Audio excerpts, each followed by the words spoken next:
الف کا قاعدہ یہ ہے، الف وہاں موٹا پڑا جائے گا جہاں الف سے پہلے والا حرف موٹا آ جائے، تو الف کی آواز بھی موٹی نکالی جائے گی۔ اب مثال نمبر 1 میں دیکھیے آپ، قال،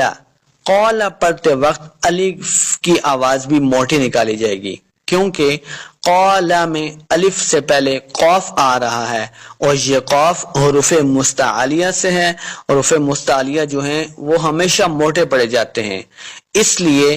اب الف سے پہلے قاف آ گیا جو موٹے حروف میں سے ہے، تو اب الف کی آواز بھی موٹی نکالی جائے گی۔ قال، دیکھیے قال۔ اب آپ دوسری مثال میں دیکھیں کہ جیسے ہم نماز میں پڑھتے ہیں غیر المغضوب علیہم ولا الضالین،